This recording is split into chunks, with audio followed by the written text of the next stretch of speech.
Greetings, everyone, and welcome to the Multotec Mineral Processing Masterclass Seminar focused on the diamond sector. My name is John Bristow, and I'd like to thank Wilna Hoffman for the introduction and the Multotec team for inviting me to do this presentation. I'm going to present on the diamond sector from a geological perspective. I will be covering the geology of kimberlites and lamprites, which are the primary sources of diamonds. I will also make comment on the mantle origin and variability of diamonds, alluvial or secondary diamond deposits, and exploration, evaluation, mining, and diamond recovering processes. And of course, the smart technology that has led to the ever increasing recovery of large and exceptional diamonds. The presentation is visual and longish, and you're welcome to request a copy from Multotec or myself so that you can review the presentation contents in your own time and make use of the references and YouTube clips at the end of the presentation. So let's proceed with this presentation on this fascinating plus 2,000-year-old industry. Okay, I'm going to do this more or less in three parts. Part one is really the geology of kimberlites, the sources where diamonds come from, how they get to the Earth's surface, and a little bit on laboratory-grown diamonds. Part two is just to throw in a bit of the history, the long history of diamonds, where they came from originally, which was in India, then Brazil, then South Africa, and today's lead producers, bearing in mind, and this is an important point, that we haven't had a new diamond discovery of consequence, primary discovery, since the Canadian discoveries in 1991. I'll also talk to the mine discovery statistics a little, diamond exploration, mining and recovery, obviously important from a Multotec point of view, given that's where their technology fits in, and then just some conclusions and challenges. Just by way of background, these are figures derived from what we call the Kimberley process structure and statistics, and you'll see their data since 2019. In 2022, we're still waiting for 2023 figures, but they certainly won't change much given the state of the diamond business at the moment, which is under some pressure. So in 2022, officially, there were 121 million carats of diamonds mined and processed. So those are natural diamonds. That 121 million carats relates to about 24 tons of diamonds. A carat, as you'll see on the top right-hand side, is 0.2 of a gram. Interestingly, if you go back earlier years in this history, peak production of about 160 million carats sort of took place through mostly the 90s. And at that point in time, some of you will have heard of or know of the Argyle diamond mine, which at its peak in the early 1990s produced 40 million carats of diamonds, or about 25% of the world production then. It was a phenomenal diamond mine, but very poor quality stones other than the exceptional pink and red diamonds they recovered. So that's the background. In the rough diamond valuation of that 24 tons of diamonds, or 121 million carats, is about $16 billion. So it's not a particularly large industry, but it certainly has a special place in lots of people's activities, particularly for the jewelry that we make for our gorgeous women and increasingly guys. And it does make an impact. The value of those diamonds, once they cut, well, the value of the retail sector, downstream sector, jewelry, and that includes silver, gold, and everything that goes with that jewelry, amounts to some $85 billion. So that's some of the statistical background on the industry. Right, just a bit on the mining companies. There you'll see on the left-hand side, the two key players in this industry today are Alrosa, which obviously in the news these days, given Russia and the Ukrainian war, and De Beers. And De Beers today is really dominant in respect of Botswana, South Africa, Canada, and Namibia. That's where the majority of their production comes from. And then the other players used to be, in fact, Rio Tinto has effectively walked away from its diamond operation in Canada, Northwest Canada. I mentioned the closure of Argyle.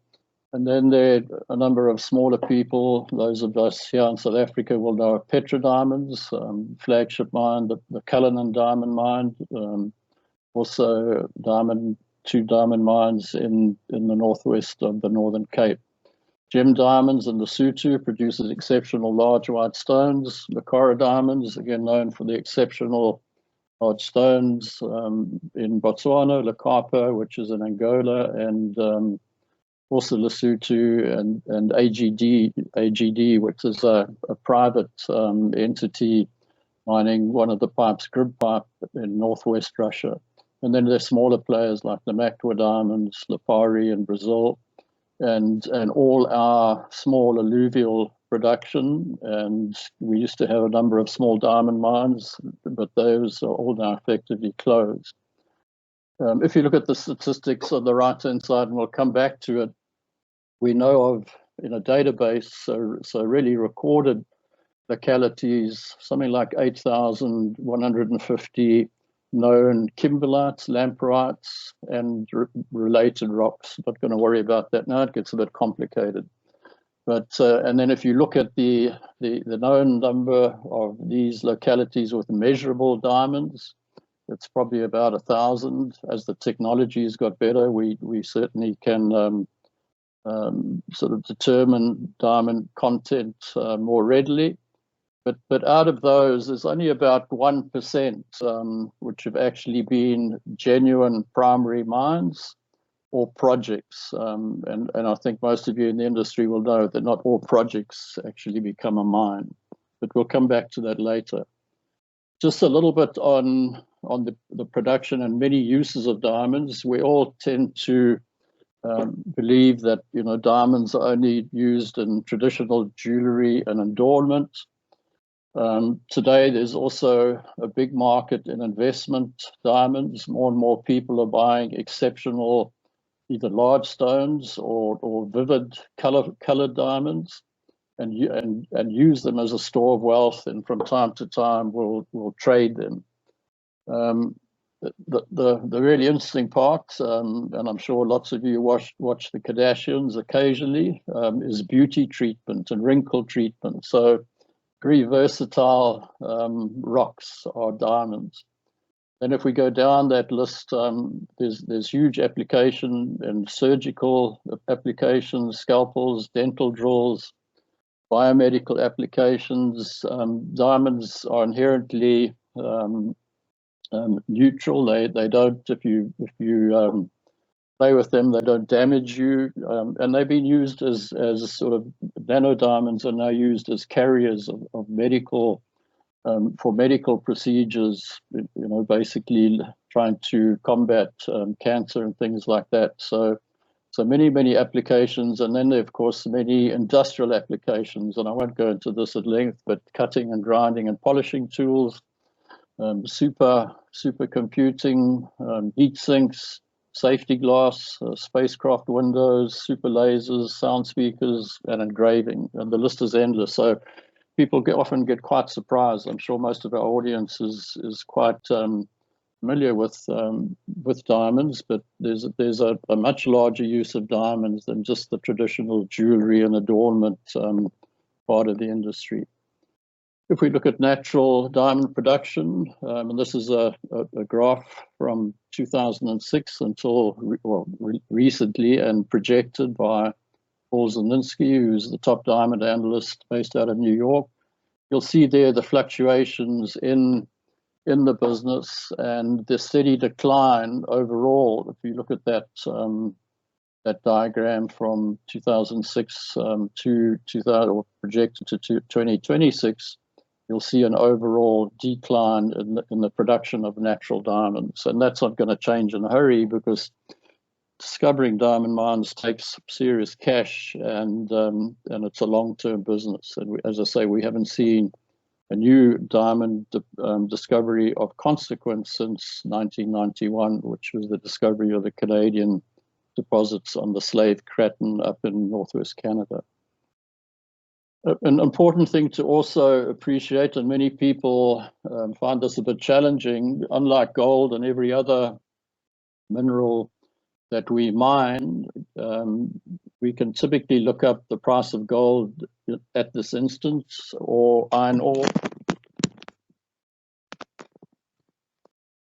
Sorry, I just had my earphones knocked off. So if we look at the table on the right-hand side, we can, for example, track the price of gold every day and every minute, and that applies for most other metals that we mine and produce and sell. On the other hand, there's no single standard or daily price for rough diamonds, and no two diamonds are the same. So we geologists and miners and financial analysts and model builders typically refer to run-of-mine production values. So typically when we find a kimberlite or we're mining a kimberlite, we will work with ongoing values of diamonds that are determined by almost back calculating or reverse engineering from the value of individual polished diamonds or polished product.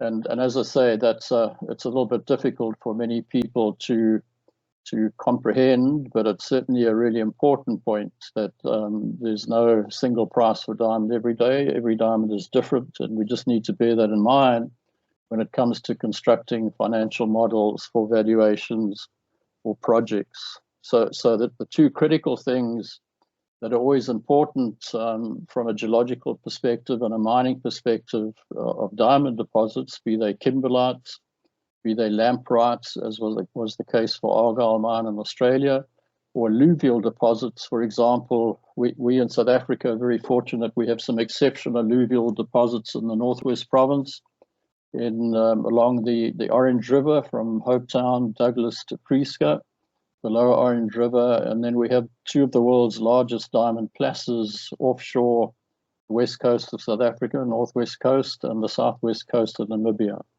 So grade and run of mine. So the grade is diamonds, measurement of diamond carats per 100 tons or carats per ton in the case of a very rich kimberlite. And then the run of mine diamond value will be something we determine from the product that comes from either the alluvial deposit or the primary deposit.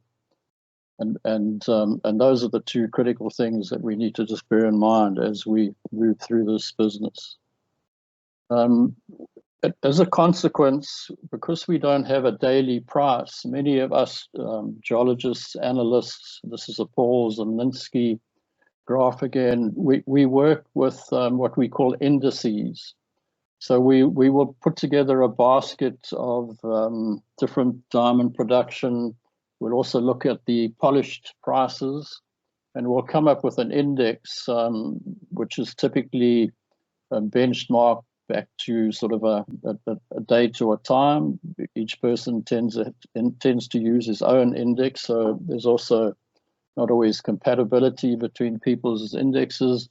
But on the graph you see on the left-hand side of this diagram, you are now looking at an index determined by or published by Paul Zimninski from about 2018 to 2024. You can see the fluctuation like any other commodity. Diamonds fluctuate, and a lot of people also find that a bit unusual to accept. Diamonds in the past were considered to be the super sort of safe, regularly performing type investment. Well, diamonds largely are related to disposable income when people or husbands or young people looking to get married. You're going to spend the amount of spare money you've got in your pocket when things are tough economically, and that's the situation we find ourselves in today with probably most commodities, including the diamond industry. Diamond prices do drop. So, as I say, cyclical business. And then there's another index. This is Rappaport. Rappaport is sort of the home of diamonds. They do a great job based out of New York, publishing indices, prices, particularly of cut and polished stones. And that's sort of the go-to report or company if you want reliable long-term information on the diamond industry, particularly the cut and polished industry, in other words, the jewelry side of it. And then, that information is important in terms of you being able to back calculate to rough diamond prices. Okay, let's not get too hung up on that, but let's go and look at where these amazing minerals come from. Well, it's actually quite simple. Diamonds tend to form at high pressure, high temperature down in the ancient roots of continents, and particularly what we refer to as cratons. So if we look at South Africa, which is a classic example, but we see the same in Canada, the Slave Province, Slave Craton. We see the same in Russia again. These cratons are typically the old core of continents. Our Carpal Craton is a classic example, as I said. And that craton, it looks like an iceberg. And an iceberg, as you probably know, floating in the sea, will have about 9/10 of its structure below water. And then there's a little veneer, about 10% sort of floating above water. And these cratons are much the same. They're old nuclei or cores of continents. The ages in there of the rocks that have been sort of preserved down there go back to greater than 2.5 billion, 2,500 million years.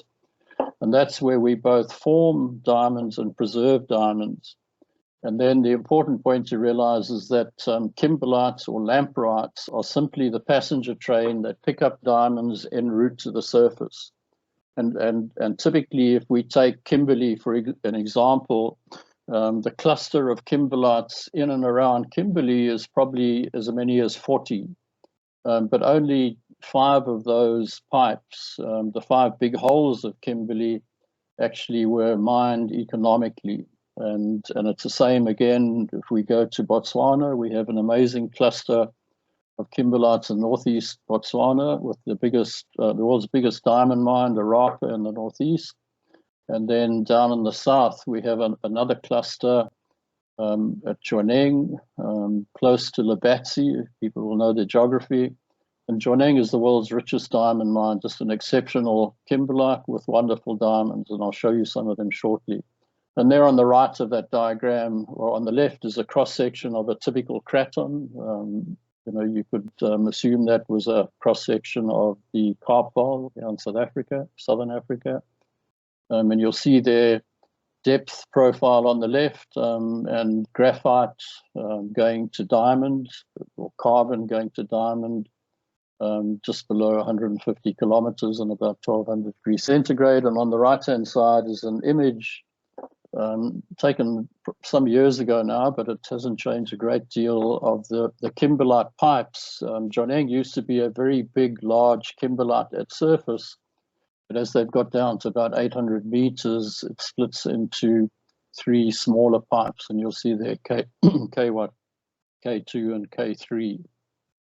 Okay, then the consequence of weathering of the source rocks is typically the formation of alluvial diamond deposits. So here in Southern Africa, again, we have a classic example. So we have lots of diamondiferous and non-diamondiferous kimberlites in the hinterland, shown in this diagram as those cones or sort of champagne glasses, starting on the left, with the oldest being Cullinan at 1,200 million years. So just remember, Cullinan is a Proterozoic kimberlite. We have a number of pipes around Phoenicia in the Limpopo province, 500 to 600 million years. Choneng is 240, and many kimberlites still preserved in South Africa at about 80 million years, 80, 90 million years. Kimberley is a classic example. Those were intruded at those sort of ages, carrying diamonds, not all of them, but certainly some carry diamonds, and through a process of erosion, and we've lost probably about a kilometer off the top of southern Africa, just eroded away over a long period of time, and a lot of that sediment and silt ends up down in the oceans, sort of through a normal rock cycle. Anyway, in our case, we've had two exceptional conveyor belts, the Vaal River and the Orange River. The Vaal starting almost on the east side of South Africa, the Vaal River starting the Orange River starting up in Lesotho. And it's carried a huge budget of diamonds down to our west coast. And in the process, all the poor quality diamonds get attritioned. So over 90 million years, you can imagine the attritioning and the sort of beating up of diamonds by big rocks in those big river systems. And as a consequence of that, by the time these diamonds get to our alluvial deposits downstream, west of Kimberley, and into the Atlantic Ocean, the quality of the overall diamond production is orders of magnitude higher than it would have been in the original kimberlites. And when we get to the examples of some of these diamonds and diamond deposits, we'll see what I'm talking about. On the top right-hand side, a typical alluvial operation outside Kimberley, Berkeley West, where there are a lot of fantastic alluvial diamond deposits. And then down on our west coast, Port Nolloth, small converted fishing boats being used to suck diamonds off the shallow water areas. And then today, De Beers has 7 huge custom-built vessels mining diamonds in the exceptional alluvial deposits of southwest Namibia, offshore southwest Namibia. And some of you that live in Cape Town, probably once in a while, you would have noticed their big orange mining vessels in the bay come back for refitting and upgrading and repairs and so on.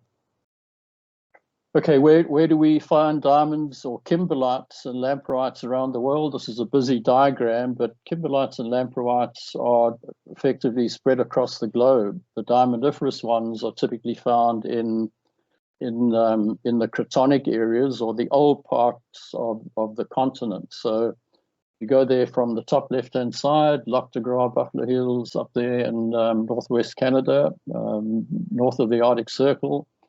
There are many kimberlites there and some exceptional mines. And then across on the same sort of part of the northern platform would be the Russian deposits. As I said, Russia is the world's biggest producer of diamonds today, either in Yakutia in the northwest or other production in that Archangel's region up against the Karelian Craton or the big Finland and Norway and those places. Even places like Finland has some kimberlites. No diamondiferous ones, but certainly kimberlites. Africa has been incredibly well endowed with diamond deposits. Over 50% of the world's diamonds up until today historically have been produced in Africa. Australia has produced diamonds from Argyle Diamond Mine. That's now closed and there's nothing else of consequence. And then India, sort of center right of that diagram, is where the whole business started. And it's a fascinating place to go and track the history of the diamond business, the discovery of very big diamonds initially in the Pannar, on the Krishna River, much like our Orange River deposits here in South Africa. But that's where the whole business started. And today, about 95% of all diamonds are cut, polished, and resold out of India. So India is the hub of effectively manufacturing, cutting and polishing diamonds, and they do an amazing job at it. And if anyone, any of you that are in mining or involved with diamonds, if you haven't been to India, you haven't really seen what the industry is about, and you haven't lived either too. It's just the most amazing place. Okay, this is, on the other hand, diamond mines. So the previous diagram was, where do we find these diamond-bearing rocks? And, where today are the diamond mines? Well, if you look at the map there, it just highlights the statistics I talked to, previously, that only 1% of all of those thousands of kimberlites, lamproites, and other odd rocks from time to time actually ever end up being either a project or a mine. And there you'll see, and it speaks for itself, that the lots of dots in northeast Russia, and the numerous dots, red and other colors, down in southern Africa, Botswana, South Africa. DRC's got kimberlites, Angola's diamondiferous, a lot of alluvial diamonds produced out of there. And then the craton in the west, in the west of Africa, West Africa, also quite a number of diamonds produced there over a long period of time. Okay, let's just look at, move on and look at actual, or the composition or the types of rocks we're talking about. Fascinating rocks, very variable. You know, no two diamonds are the same. There's no two kimberlites that look identical. They're very mixed up rocks. So you can imagine if effectively a volcanic rock is originating at sort of 200 kilometers down below us in the cratonic keel, that passenger train on the way up just picks up a huge number of bits and pieces, debris, riffraff, broken up mantle material, and so forth. But they certainly, you know, produce some great diamonds along the way, those that make it to surface. We in South Africa have two types of kimberlites: the original Kimberley kimberlites, type 1 Monticelite kimberlites, recognized in Kimberley and named, you know, accordingly, named after Kimberley. And then we also have very phlogopite-rich kimberlites as well, what we call type 2 or group 2, also known as orangites, given the closeness or proximity to the Orange River, or as the Australians call them, lamprites. So lamprites sort of is typically been synonymous with the diamond producers in Australia. You know, we traditional South Africans, we sort of stick to our kimberlite terminology. And there's a huge amount of work being done on these rocks and diamonds. There on the left-hand side is a schematic model of a typical South African kimberlite. These pipes, again, vary from sort of continent to continent, dependent largely on the cover rock that is covering the basement, the old basement rock. So there's a classic example of, for example, a Rapa mine in Botswana would be almost a fully preserved pipe when they found it, and it's got a lovely crater, or had a crater on the top back 90 million years ago, which had water in it.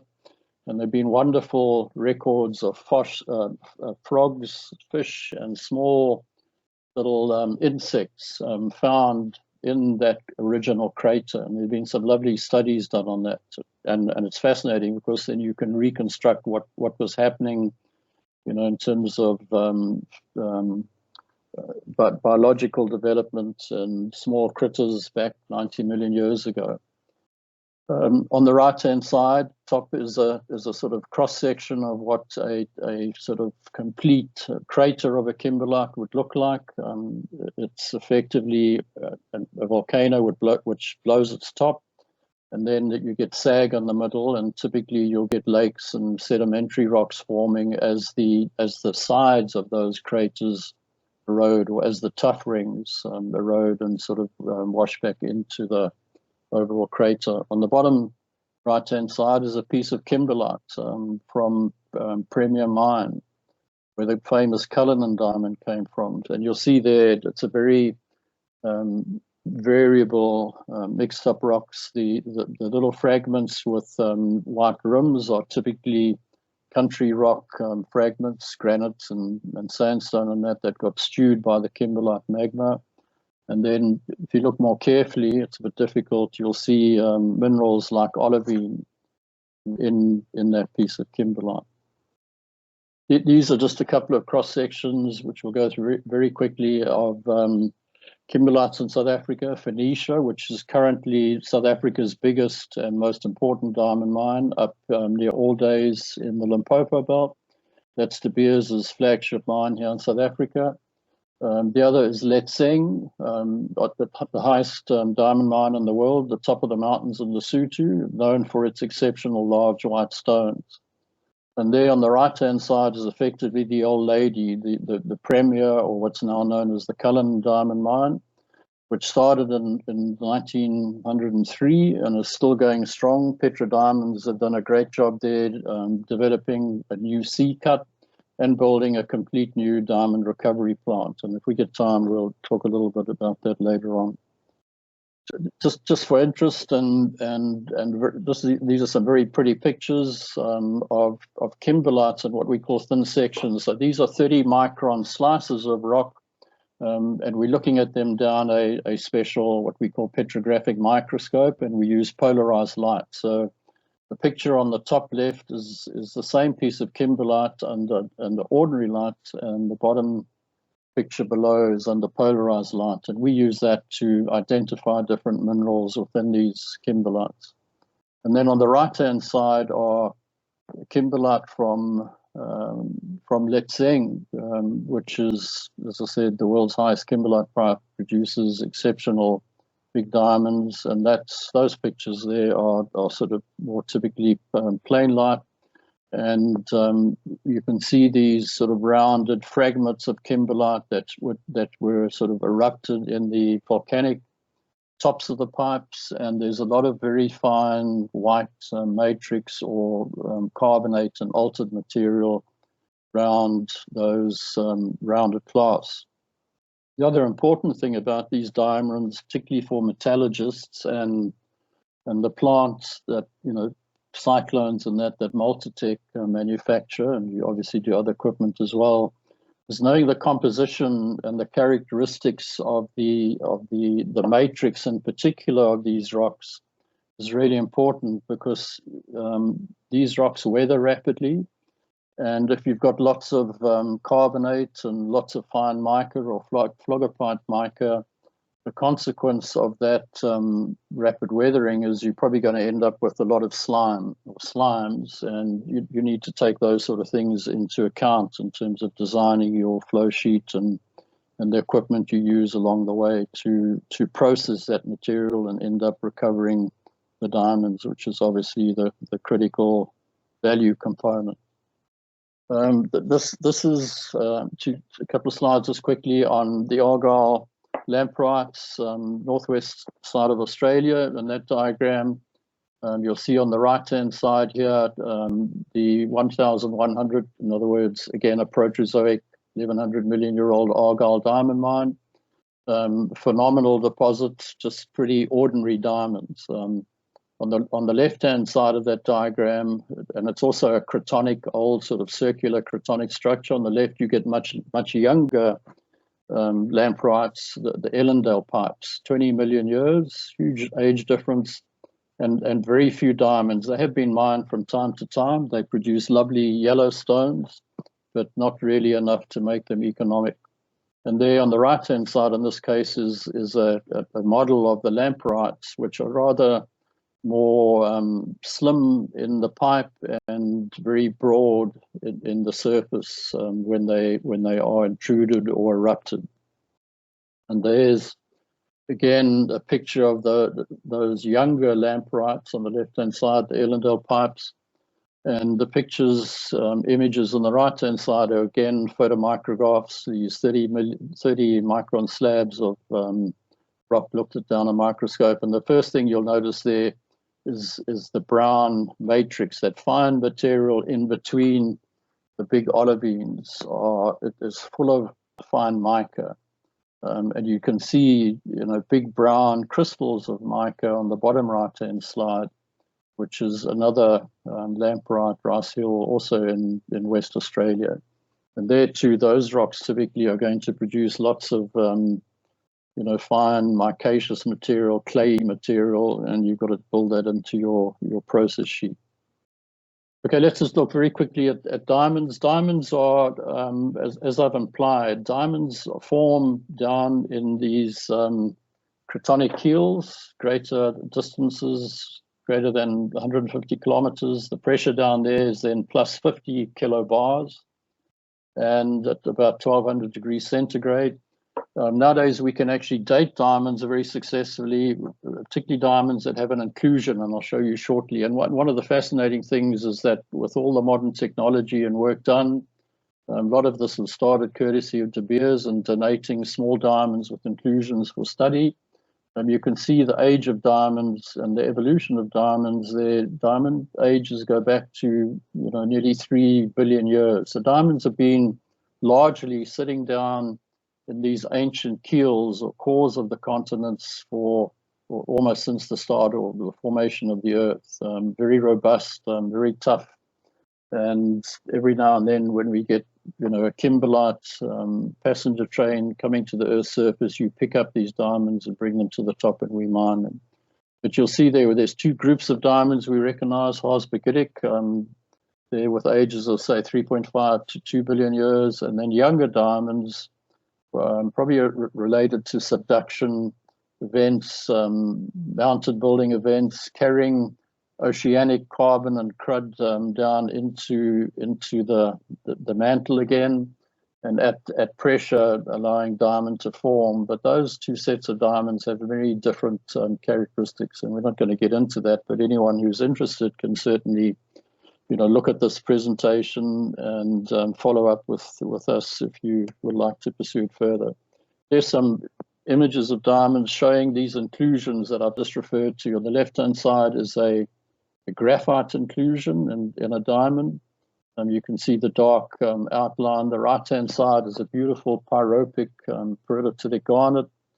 And then below is a purple garnet. And the great thing about diamond is it's so compact and coherent and locks in these minerals for billions of years. And with, for example, laser technology and ICP, laser technology, mass spectrometry, we can actually drill holes into these minerals and determine ages from the isotopes, for example, lead isotopes in the case of a sulfide, and other isotopes like samarium neodymium and rhenium osmium for these garnet inclusions. And that way we built up a fascinating picture of the mantle and what goes on or what went on down below us in the sort of creation of the Earth and the processes that are still ongoing today.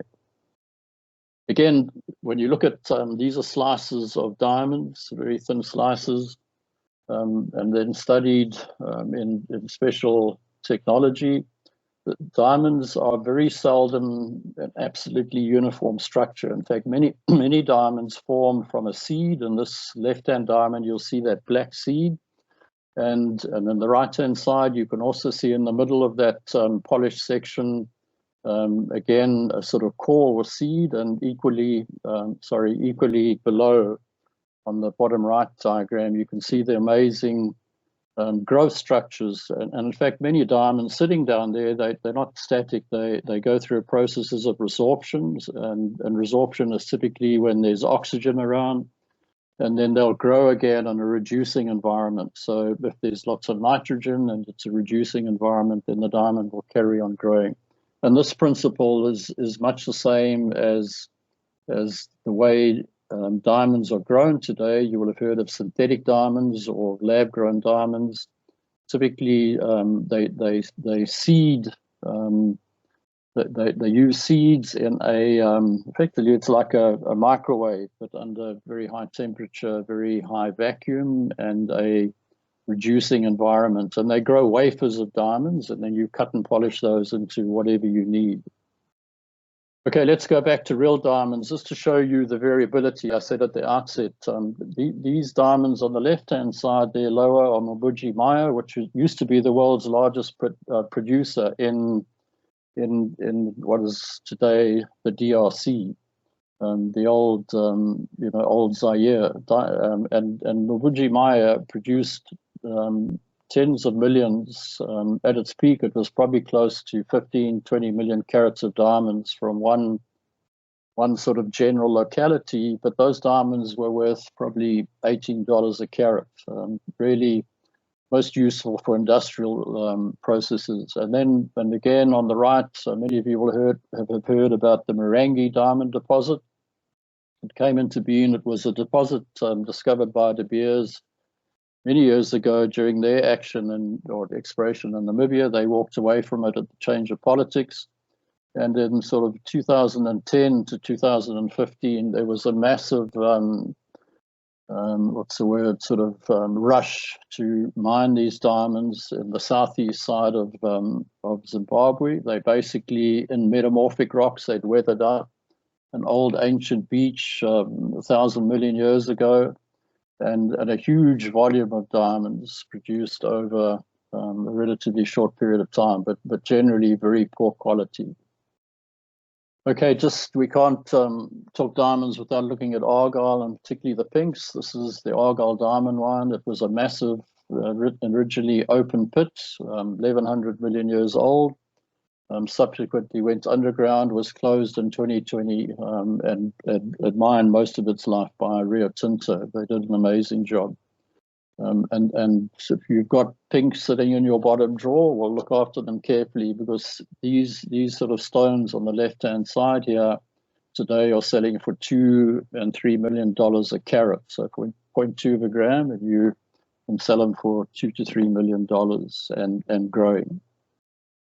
So this is sort of more typical run-of-mine Argyle diamond goods, and I was fortunate early on to go to this mine and see the production, and it was like 22 kilograms per day in a box, and it looked like you swept up road metal. But when you looked, or when you cleaned it, acidized the goods, and then looked carefully, you would see the pretty ordinary, mostly industrial diamonds with these gorgeous pinks sitting, in that mix. And on the top right-hand side, you again see some cut and polished pink stones. And those intense red and pink colors are very unusual.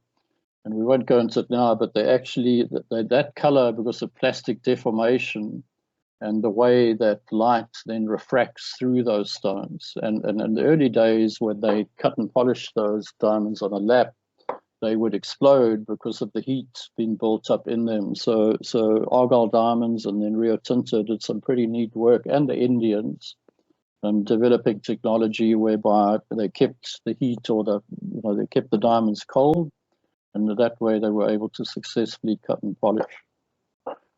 And then coming closer to home, Letseng, I'm sure many people have heard of it. Some of you probably been up there if you're in the mining business or plant business.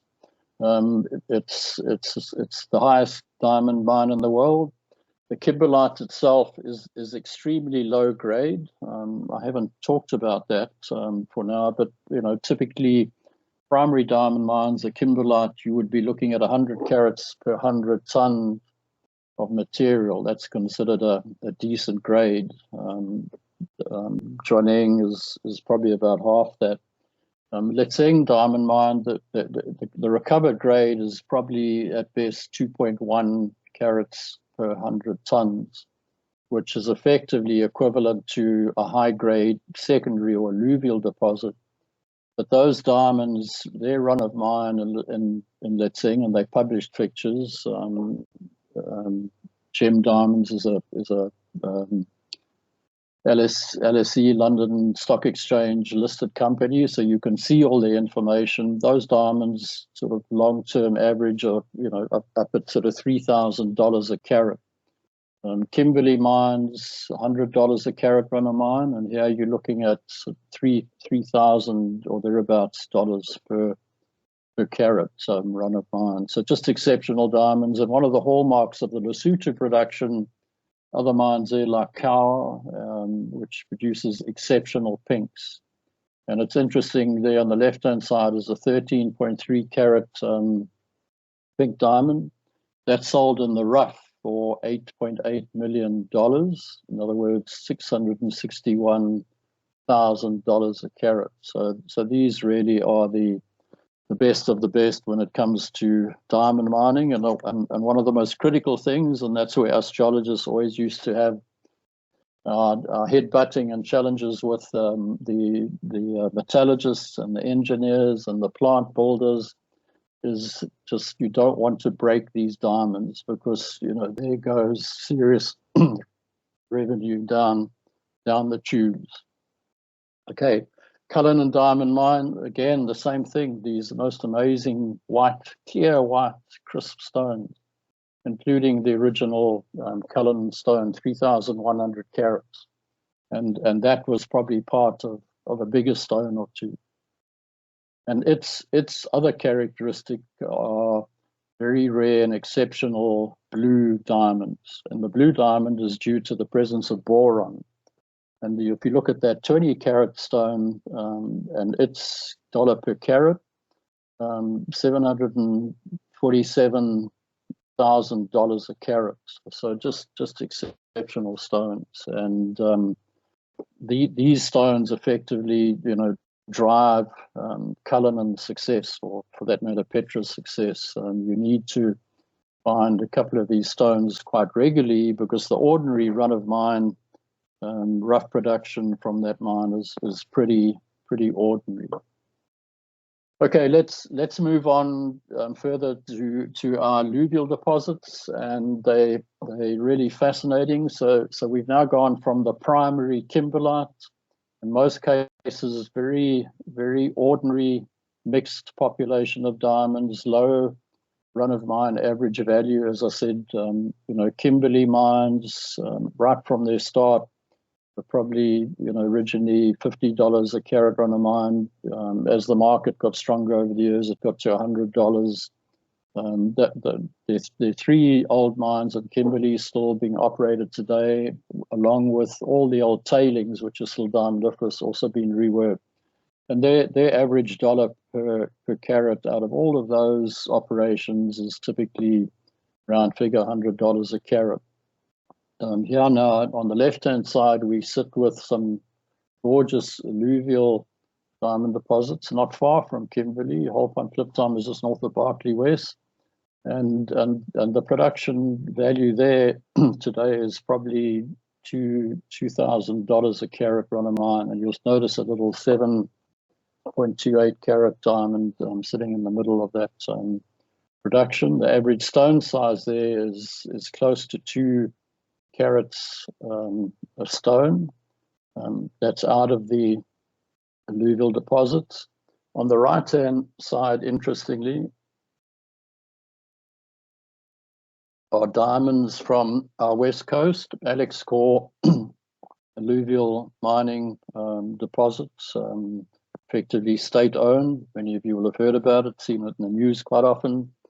And those diamonds there, it's an assortment from some years back. It's probably about $400 to $500 per carat. A very, very clean white population with those interestingly sort of more yellow stones in the middle. And that's a run of mine on the right-hand side. That hasn't been sorted. It's just been made into those pretty patterns. But that's the sort of production that you get out of our west coast deposits because of that conveyor belt attritioning effect over millions of years. And those are the sort of goods that De Beers has invested in hugely, or NAMDEB. It's a De Beers joint venture with the Namibian government. So NAMDEB is mining not huge caratage, a couple of million carats, and you'll go back and find it in the table I showed at the start of these exceptional, very clean diamonds out of the sea, and doing an amazing job at it as well. We couldn't go through this without talking very quickly about laboratory-grown diamonds. There they are.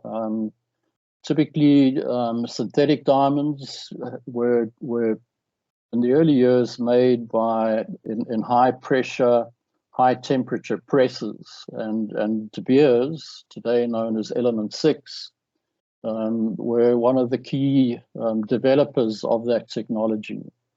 And many of us older sort of technocrats and that will remember the big factories they had on the East Rand and then at Shannon and Island.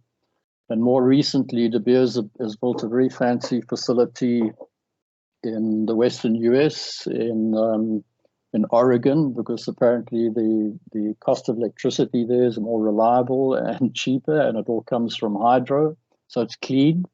And they are now also manufacturing lab-grown diamonds using the new technology, which is effectively, growing diamonds in a vacuum chamber and doing it very successfully. And they too, so Element 6 and their Lightbox brand had also ventured into synthetic gems or lab-grown diamonds, as the sort of business side of it calls them, and it's been a very large sort of industry. You can brand those diamonds; everyone brands them, but they are also a lot cheaper than natural diamonds, cut and polished natural diamonds. Okay, let's just quickly go then to the key producers and a bit about the history. I'm not going to dwell on this text. As I say, no diamond presentation would be complete without a bit of history, and that's a map of India, and really fascinating history indeed. And the key production area was from, if you read the bottom right, Krishna River, which is a big river, not unlike our Orange of Oil system that flows out from central India down to the east coast of India. And it has a fascinating history of alluvial workings. Very few, you can still see remnants of them today, but there's no real active operation. There's been a little diamond mine at Panar, way up in the northeast of India. It still produces a few diamonds.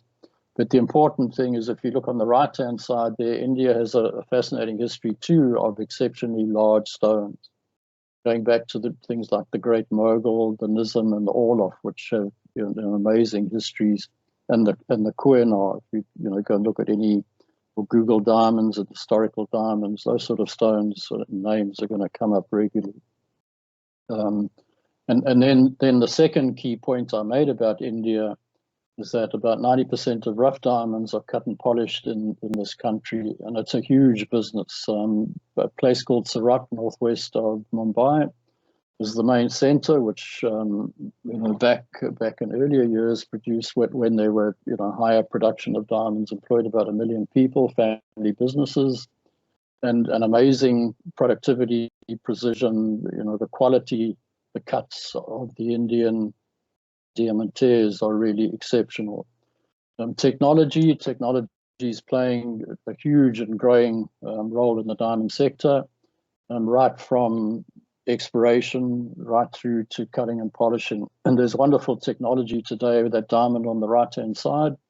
You put it in effectively a CAT scan. You draw a map of it. You can document every little glet and inclusion and fracture. And then you can, using the technology, you can decide, do you want 3 big diamonds which are going to have some conclusions, or do you want 5 or 6 smaller diamonds which are going to be super clean?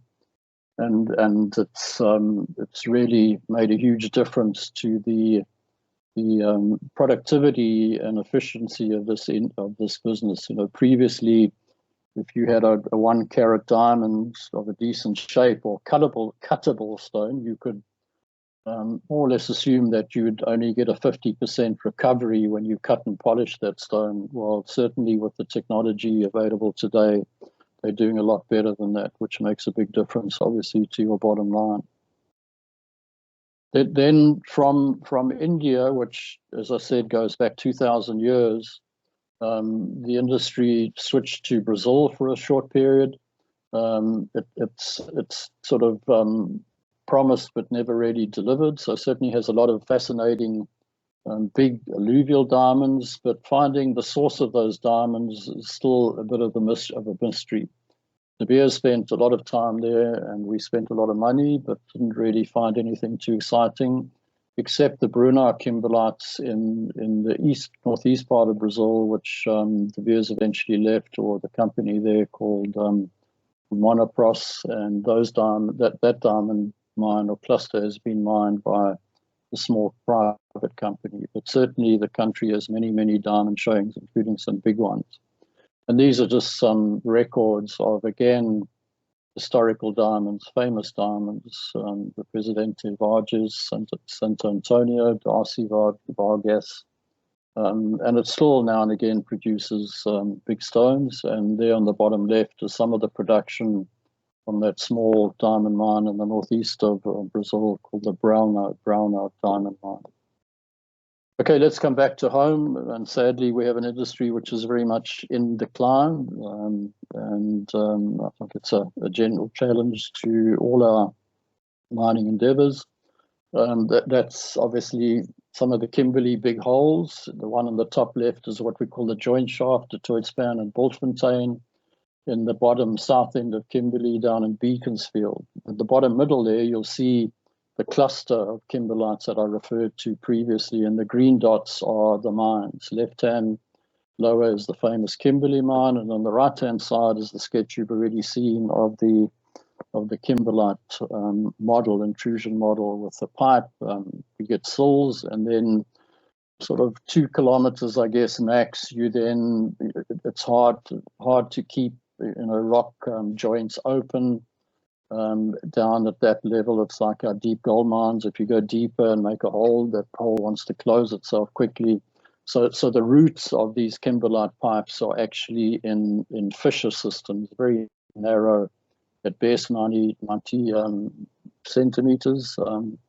Some have been mined in this country, but that's sort of the bottom parts of the kimberlite pipe, and those fissures, obviously, as they get deeper, you won't see them open today or even visible. But that's the way that mantle material with its diamonds came up from 150 kilometers and deeper.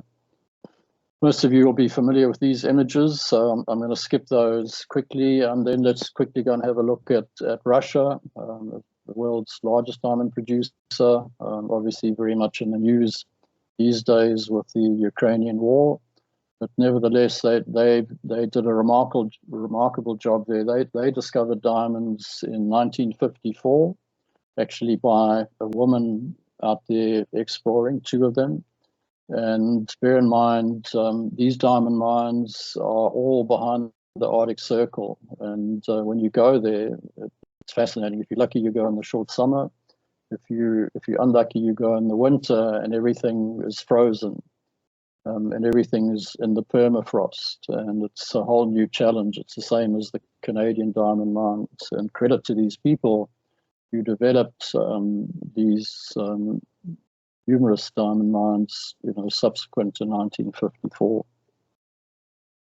This on the left-hand side is the Urachnaya mine. It's now effectively closed, but they are looking at it underground.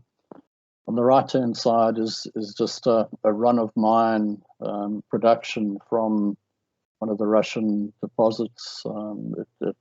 Russia does produce generally good quality diamonds, a nice white quality, but in that it's again a kimberlite production. It's got a lot of, you can see darker stones, yellow stones, poorer quality. And one of the first things we always found a bit puzzling when you went to Russia to look at their operations or mines, you saw a pipe like that on the left, but you couldn't find the plant. Well, that mine is sitting in the permafrost, and there's no real hard rock to support a massive plant nearby. So in some cases, you drive for kilometers to actually go and visit the plant, because they would have been looking to build the plant on some solid rock. Bearing in mind, those plants will generate a lot of heat. They have their own heating to make sure the water and the lubricants and that don't freeze. And that heat again will typically melt the permafrost. So the whole operating structure in Russia is considerably more expensive than it is in, say, South Africa, Botswana, Africa mostly, because we can mine 24/7 and we can do everything outdoors.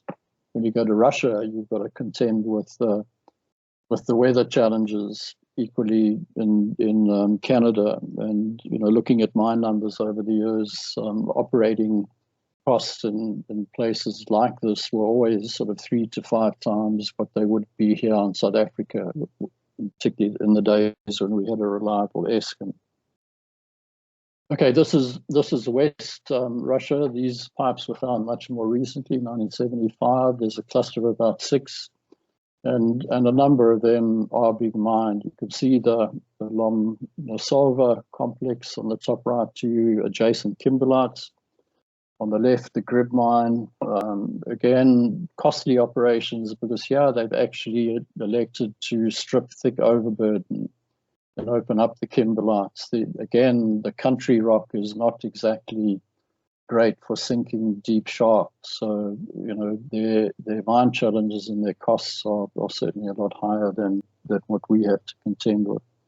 Bottom right, this Grib kimberlite has produced some also excellent high quality large stones. There's a 220 carat stone. Botswana is really the flagship of the industry, Joneng in particular. Many kimberlites. It's a heavily explored country. Joneng, it was 54 hectares at surface, 3 pipes. Their run of mine for a kimberlite is exceptional.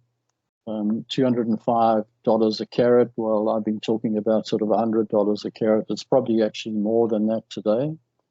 But and Joneng is famous for its exceptional big white diamond.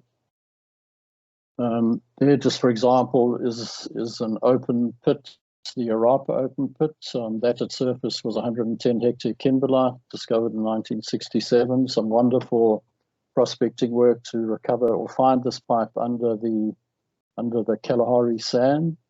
And it's very interesting if you look carefully at that diagram on the bottom right. It's not a particularly good image, but you can see how small the footprint of a diamond mine is typically in southern Africa, because you can do everything close to the edge of the pit. The only problem you run into one day, of course, is if you want to go underground, and you want to extend your pit, and you've got to eventually move your plant, much like they're sort of facing at Joneng, where they're also in the process of starting to do underground development. So this is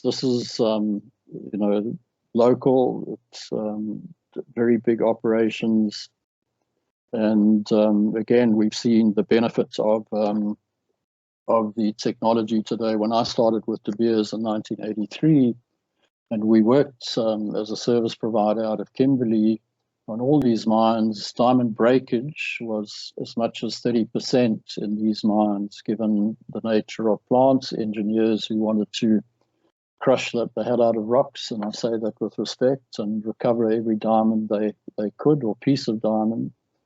And then subsequently, as the technologies improved, the high pressure grinding, crushing, and the modern X-ray and XRT technology, the emphasis has switched completely to looking after your product and making sure you recover the big stones, and more people, particularly in the alluvials, are using larger and larger low end or bottom end cutoff. So some of the guys on the alluvial deposits in our Orange River will use 4 or 6 millimeters as a cutoff.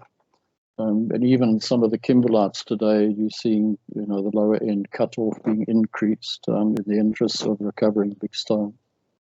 Canada, these deposits were discovered in 1991, quite small, so they're already at sort of close to end of life. Tough environment, but the Canadians did a really good job of liberating diamonds and making the Carty cluster and then the Diabic cluster successful. Again, as I mentioned, your mining in the winters, -20 to -40, and on the bottom right, you'll see the consequence of a blizzard. This is the Carty cluster. It was several small kimberlites. These were mined initially by open pits, and then they went underground. And at Diabic now, they're actually considering flooding kimberlite that's left, and basically doing like they do in the West Coast, using a crawler with tungsten cutters to sort of mine the kimberlite that's left down below the lake. And one of the problems or challenges there is most of you those of you who've been to Canada will know that in the summer, northern Canada is just one big lake, and you can see that in the top left-hand picture. So when they developed these mines, they had to build a great big wall or a bund wall around them to ensure that, come the summer, you didn't get flooded. So a lot of clever engineering or smart engineering, and costly, obviously, went into developing these mines. Again, because of the lakes, they can use those lakes when they're frozen over in the winter to resupply. And these ice roads are quite fascinating. I'm not sure what so-called climate change might do to them, but I had the good fortune to drive from Yellowknife to the Akati mine, and this is what you see on the top left, and there on the right is the ice road. And occasionally, particularly when you sort of come up to the land where you now have, ice which is moving and cracking, and it's impacting with solid land, you quite often have accidents like you see on the right-hand side that get your feet wet, and someone's got to come and rescue you. Okay, let's look at alluvial deposits. I said we in South Africa are well endowed with these alluvials. Seen this picture before, but in the Craton or in the center part of the country, you erode all these kimberlites. Diamonds get carried down big rivers, conveyor belt, Vaal and Orange, lots of attrition. And as you get further away from the source, the quality of the diamond product improves. The overall size of the diamonds generally reduces. Top right is an alluvial production. Again, it's that same production from Alex core I showed you earlier in a different arrangement. And just by way of comparison, on the bottom right-hand side is a layout for valuation of some of Petra's production from the Kimberley mines. It was probably about 2018 or so.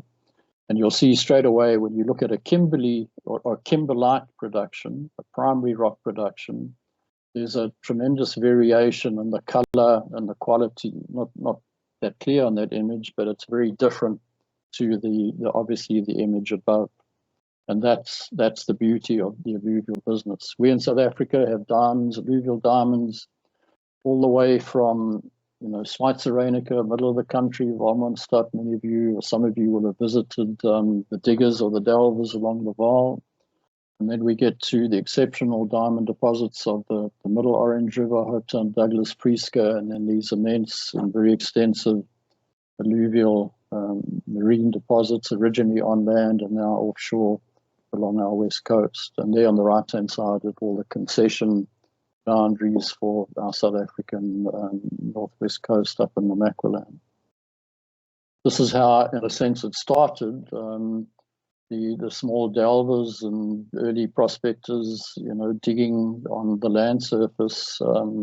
This picture on the left is Brockfontein, which is on the Middle Orange River between Douglas and Prieska, the right-hand side top. And some of those guys, up until quite recently, operated like that. And it was fascinating to go and watch them and the production that they got out. Very scarce, but some lovely stone. Bottom right is actually an alluvial deposit being mined on the Rooiport farm west of Kimberley, which Cecil John Rhodes put together, almost as soon as he got involved in the diamond business in South Africa. These are diamonds. I was involved with the mining of most of those from our operations and basically the Middle Orange River between Douglas and Prieska. And the bottom right-hand side diamond, that pink stone again, is from an alluvial deposit at Holpan, just northeast or east of Berkeley West, so northeast of Kimberley. But all exceptional stones, and you'll see there the prices paid, and this was sort of from 2006 to 2010. You can see the dollar price and the dollar per carat prices on those exceptional diamonds, and these diamonds are still being produced on a fairly regular basis. Sadly, though, our small junior alluvial diamond sector is also under pressure. Okay, part three coming to sort of the end. Let's move on to a bit of information about the statistics. I have talked to this. It's just a recap. Diamond exploration, a very challenging business, long odds, deep pockets. Juniors have done quite well at it, but if you look at most of the world's significant diamond discoveries, mostly in Africa, of course, and obviously Russia, it was big companies, or in the case of Russia, it was the state basically looking out there for diamonds and running very successful exploration operations. So just to remind you, we know probably about 8,000 odd kimberlites, lamprites related rocks, but this 1% that have actually ever been a mine or a project. And there's a section on exploration, references, as I referred to. You're welcome to go and look at that if you have the time. Diamond exploration, I made the point there's been no significant discovery of consequence since the 1991-92 discoveries of the McCarthy and Diavik deposits in the Northwest Territories of Canada. Interestingly, Rio Tinto did very successfully explore for kimberlites in India, and discovered the Bunda lamprites, much like the Argyle lamprites, in a cluster 2004 in India. And they could have probably successfully mined the sort of cluster of smaller kimberlites in that discovery. And unfortunately, politics and bureaucracy prevented development, and eventually they gave up. Handed those deposits back to India, to the Indian government, and they're still sitting there. I've made the point that it's largely been the sort of domain of senior companies, but to their credit, junior companies have also had their success. The classic was Chuck Pipke and Stuart Blossom of Diamet, who discovered the Akati kimberlites, and that led to the modern day Canadian mines. Just in terms of methodology, like any mineral deposit, target selection is sort of the starting point. Looking at where in the earth or on a continent do you think diamonds or kimberlites, source rocks might be discovered or discoverable. Then the classic, and it remains that case up until today, stream and soil sampling are the method that have typically led to all the major discoveries, or taken you to an initial discovery. And again, the Canadian Akati discovery was a very good example. Once they were into the Akati and knew there was a kimberlite or two there, then geophysics, airborne geophysics and ground mag and ground gravity worked like a bomb to find the rest of the cluster. But you had to get to that sort of initial kimberlite discovery, and then bring in the geophysics, airborne in particular, which is getting cheaper and cheaper to find the rest of the kimberlites. Once you've discovered something, there's a whole lot of tools that we can use to an appraisal, evaluation. Microdiamond analysis is a great tool today. So we have a whole lot of tools, including fancy mineral chemistry, analyzing the different indicator minerals. Those indicator minerals are typically the garnets, eclogitic and pyropic, chrome spinel, chromites, ilmenite. And these heavy minerals that come to the Earth's surface with the kimberlite pipe and with the diamonds, and we have chemistry and techniques today where we can use the analytical data for these different indicator minerals or pathfinders to say a kimberlite might be diamondiferous or those kimberlites won't be. And then we typically go through a series of evaluation processes, sampling bigger and bigger samples to ascertain the likely long-term or indicative grade of a kimberlite pipe. And typically when we want to do a real evaluation, we'll look to recover something like 10,000 carats of diamonds for both size, frequency distribution and valuations of those diamonds run of mine. And then there's the normal economic feasibility studies, PEAs, bankable feasibility study, and of course, eventually mine development. The flow sheet is quite long and complex, depending, on where you are, how easy the terrain is. In Botswana, for example, the discoveries there had to deal with thick sand cover. If you work in Canada, you have glacial deposits and the glacial effects to take into account. Australia, on the other hand, is an extremely difficult country to explore in because of their massive weathering profile and the destruction that those ancient land surfaces of Australia have effectively destroyed many of these pathfinder minerals that we would typically use, say, in Africa or even in Canada. So it's really a case, and Brazil is the same, very deep tropical weathering. So it's really a case of horses for courses and understanding the geology and the local nuances of the environment that you're working in. This just, for example, is exploring for diamonds in Brazil, and there on the right-hand side you'll see three pictures of a gentleman processing soil samples in this very red, deeply weathered tropical environment. He's jigging, and out of that eye and the jig, he's come across the concentration of heavy minerals. And if you look at the bottom right-hand side, you'll see the red garnets, and there are also a few black ilmenites in there. And that would be a positive indicator that you're onto a kimberlite and you should do some further work. There again is a snapshot on the top right of typical indicator minerals. Those minerals will seldom be larger than a millimeter or two, depending again on what sort of environment, how much weathering you've had. There's quite a mix in there of chromites, these black grains. There's some garnets, there's some chrome diopsides, and so on. And then we can typically analyze those individual grains on an electron microscope, work out, or electron probe, work out the compositions and plot them. And typically one of the diagrams we use for garnets is shown here on the bottom left.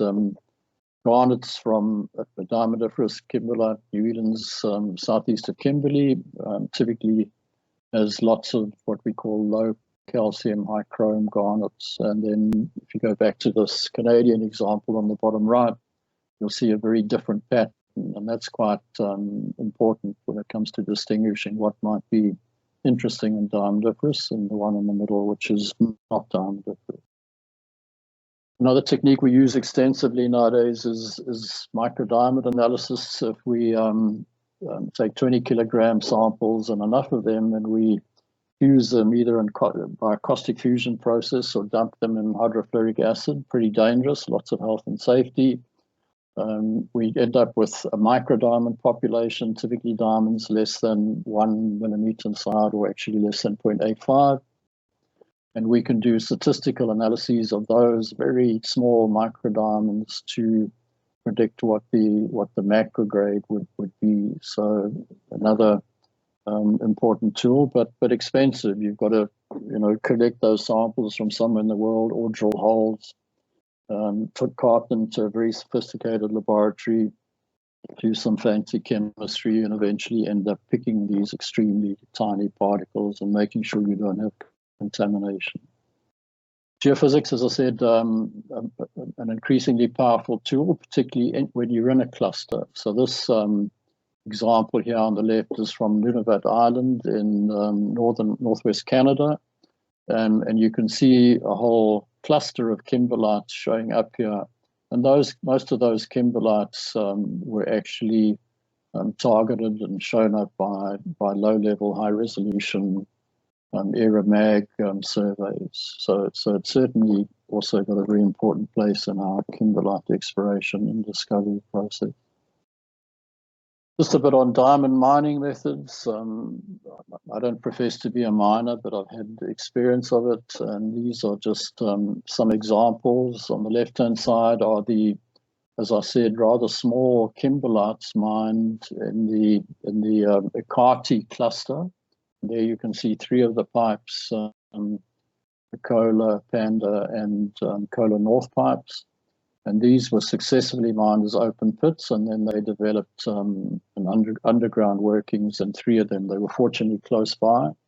And you could have, central shaft and ramp so that you could get down, not to have to develop too much surface or actual, mine shaft infrastructure.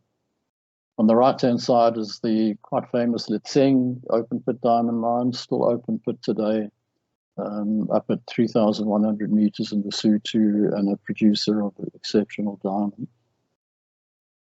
These are the methods, mostly sub-level caving, that have been used over many years to mine and develop the Kimberley mines. There's three of them, both contained at Toitspan and Wesselton. And Wesselton is now the world's deepest underground mine. It's been going since 1870 odd, the 1870s when it was discovered. It's today just over a kilometer and been mined by sub-level caving effectively. And in places, places in the Kimberley mines, there have also been small block caves used to mine. Sub-level caving, I think many of you will be familiar. It's a sort of relatively low capital but high operating cost type operation, where you have a pit that gets too deep and you then go put a shaft down the side, and you go in from the sides with equipment, and you start a process to cave and mine below the original big hole. And it's been used effectively in the Kimberley mine. The big new development in the world obviously came along with block caving, which is used extensively in kimberlite pipes. These sort of pipes which start big at the surface and effectively taper down below. There's just a very impressive new block cave being developed some years back in the Cullinan mine. The block C, as De Beers originally called it. And effectively in block caving, you extend your shaft, sort of 300 meters, for example, deeper than where your existing mine level will be, and you cut across, cut underground tunnels across that kimberlite carrot or pipe, and you start a process of collapsing the overlying kimberlite down. It's a low capital,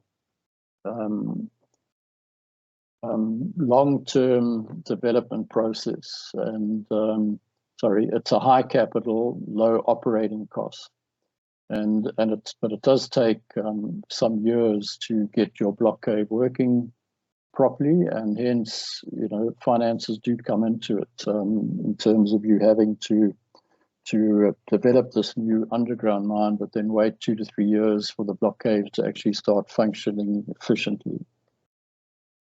Okay, so that's kimberlite. If we just go and look quickly at the West Coast, our West Coast has been extensively mined, particularly in Namibia, originally on land.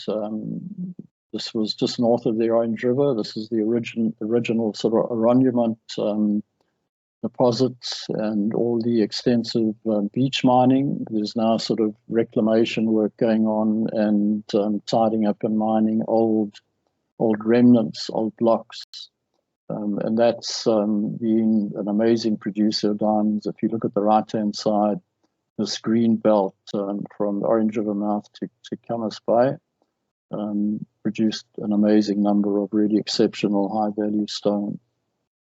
And then as the beach deposits have got depleted, there's been a huge investment in the offshore marine environment, started ironically by a Texan oil entrepreneur, Sammy Collins. And there's some lovely books about these early pioneers back in the early 60s. And De Beers obviously eventually came along with their balance sheet and have developed this into a real world-class mining operation. Alistair Holberton, too, with the company Namco, was listed in the UK, and he effectively put together the mining crawler, seabed crawler, and was very successful off mostly luderites, and then also sold that technology to De Beers. Today's mining is at about 120 meters of water on a drowned beach to the north of the Orange River mouth. And you have to give credit to De Beers for the immense amount of money, time, and really quality work that they spent over many years prospecting, evaluating, drilling, and really delineating that drowned beach. And the way they've gone about mining it and the investment they made is just huge. There were or have been attempts to use these jack-up barges. They work in rivers and for sort of dredging operations. But when you start looking at the intensity and the ferocity of the Atlantic Ocean and the changes, that can happen in a particularly short period of time, particularly during the winter, this technology didn't really work out to be cost effective. So it never really got much further than some of the barges like this. This is just an example. These are examples of some of the De Beers Marine vessels in Cape Town Harbour. If you look out once in a while, if you're passing by, you'll see some of them.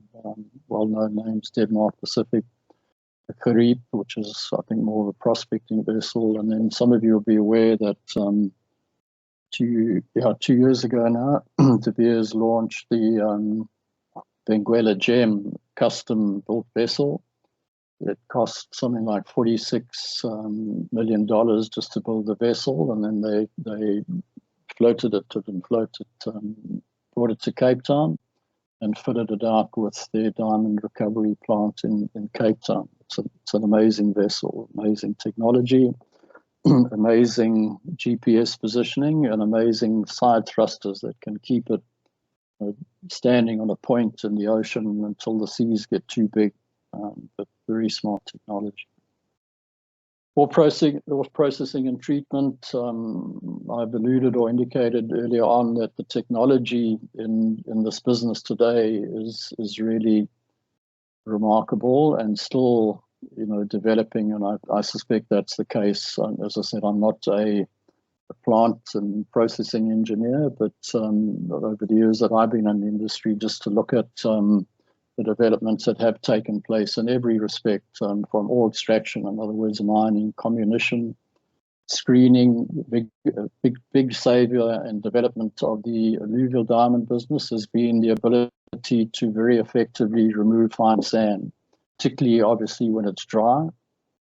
But high frequency sanding screens have been really a big savior for the alluvial industry in our country. Preparation, processing of different size fractions, and then modern final recovery, particularly X-ray, the big jump forward for the sort of medium diamond sector with the Russian Burovesnik X-ray machines, and then more so today the X-ray tomography techniques, which go and look for carbon specifically. The X-rays excite diamonds and shell and bits of glass and other fluorescent materials. The XRT machine, by comparison, goes and looks for carbon. And De Beers' modern XRT machines that they use now at Choneng are effectively, single particle sorters for diamonds, say bigger than a carat. So at the end of the day, you get a printout of your diamonds, the size, the sort of quality, and it's just incredible technology. And obviously in diamonds, with that goes the final recovery, high tech, high security, hands off, try and do everything in a black box and not let people go anywhere near that valuable product. Okay, so that's, as I say, the people at Multotec, we're going to hear more from them as this process continues, but certainly from my point of view, the technology has been tremendous. We see it in the alluvial business. These are alluvial operations down on the Reet River, west of Kimberley. And again, the technology improvements and the technology used by what were originally the delvers, particularly now the bigger guys, is really exceptional again. Minimizing diamond breakage, I did talk a little bit to that, but when you're mining these exceptional large diamonds, the last thing you want to do is break diamonds. So many of the smart operators, and obviously people like Petra, and let's say anyone with a big diamond population, will make sure you have an X-ray system right on your incoming belt. You only have to pick up, one big clean white diamond, and you've paid for that installation, many times over. So using the technology is also important, but I couldn't stress enough that it's made a huge difference to the industry. And another very good example of that is the Kara diamond mine, the Karowe mine up in the Arapa cluster. Again, they've made wonderful use of the German Tomro XRT technology. It's really worked tremendously well for them. And again, just staying with the technology, we've got, and I've mentioned the tools we have. These are very simple examples of size frequency diagrams. So we can take diamond populations, particularly in a big mine. You can plot these plots daily and check how your size frequency looks and is working and how it compares day by day. You'll see here, these are alluvial producers, size frequency diagrams. It's just easier with alluvial because the size population is bigger, so you'd see these better gaps. But you can do the same thing day in and day out for kimberlites and very quickly know if you've got a plant problem or if you're missing a certain portion of your population. So, as I said, technology and tools have made a huge difference to this industry and its ongoing success. Those are just the two XRTs sort of manufactured by De Beers in their technology units, and they were installed in Joneng, the world's richest diamond mine. That's the Kara. Some of you might have visited. It's well worth a visit if you ever get the chance. And this regularly, if you read the press or just go and Google the Kara, as of recently, sort of the last few weeks, they regularly, monthly churn out these exceptionally big white diamonds and some really spectacular stuff. It's a small kimberlite found by De Beers many years ago, decided it didn't fit their sort of mining profile, so they eventually sold it off, and it went through a few hands and then ended up with the Kara Diamonds, which is listed on the TSX, and they really have found some exceptional diamonds there.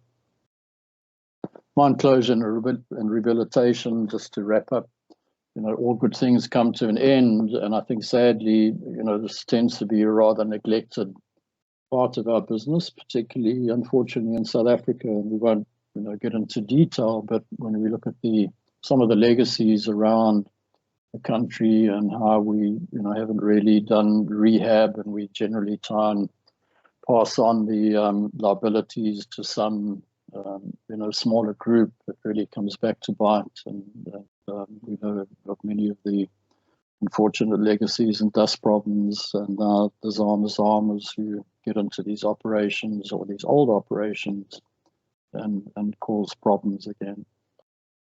Okay, so my conclusions and comments, and I've said here conclusions and challenges.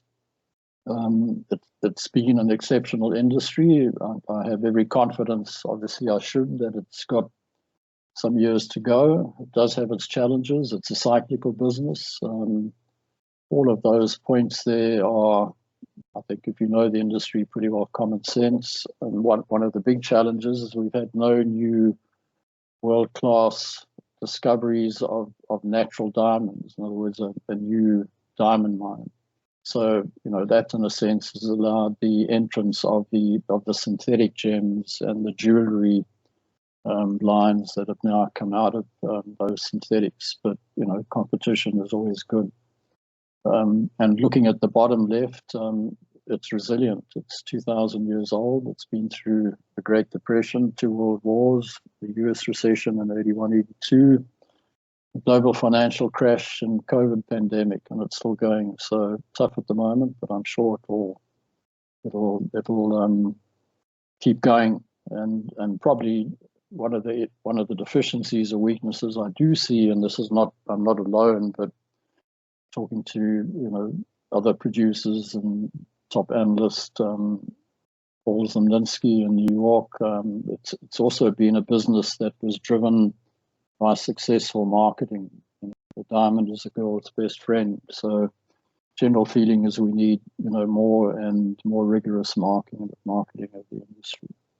So thank you. That's my contribution. I'm sorry to have kept you rather long, but hopefully might be some questions when the seminar is finished, and look forward to helping to answer those questions. Thanks very much.